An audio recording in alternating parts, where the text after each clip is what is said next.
यहाँ एक सीरीज दिया हुआ है, इस सीरीज को हमको चेक करना है कि ये सीरीज हम कन्वर्जेंट है या डाइवर्जेंट है।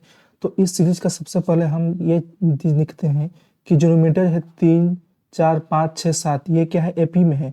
इसका जनरल फॉर्म क्या हो सकता है, ये फर्स्ट टर्म के लिए 3 है तो n+2 हम इसका जनरल टर्म लेंगे। और नीचे डिनोमिनेटर क्या है, डिनोमिनेटर 1, 8, 30 ये क्यूब में है, यानी कि n क्यूब। यहाँ 1 का क्यूब, यहाँ 2 का क्यूब यहाँ है।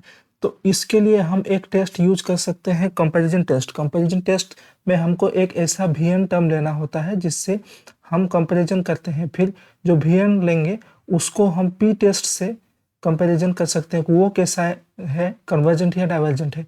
तो सबसे पहले इस जो मेरा एन टर्म आया है, इस एन टर्म को हम देखेंगे। ऊपर में मेरा एन है, नीचे में एक एन है, तो इसको अगर डिवाइड देंगे तो नीचे में n क्यूब n स्क्वायर होगा। ऐसा ही एक हम सीरीज लेते हैं वी एन, ये सीरीज लेंगे वी एन क्या, N square. V N is equal to N square अगर हम लें तो एन स्क्वायर मेरा इस जगह पे आएगा, फिर इसको मल्टीप्लाई करना होगा।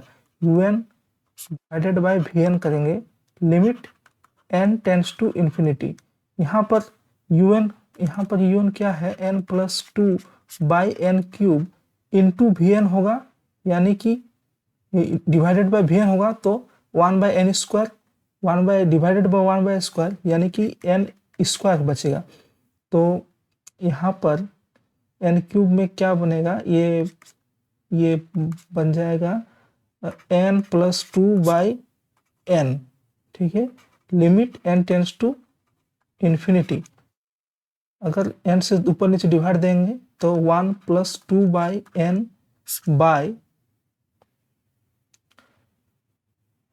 1, तो ये 2/n ऐसे ही बचेगा। तो ये फिर limit n tends to infinity होगा, तो इसका होगा 1। ये एक फाइनाइट और नॉन जीरो टर्म है, फाइनाइट है और नॉन जीरो टर्म है। तो इसका पीस टेस्ट सीरीज के हिसाब से जो वी एन का नेचर होगा वही इसका भी यू एन का नेचर भी होगा। तो ये वी एन का नेचर 1/n स्क्वायर क्या है, कन्वर्जेंट है। तो इसीलिए ये जो सीरीज है ये कन्वर्ज करेगी, कन्वर्जेंट सीरीज होगी।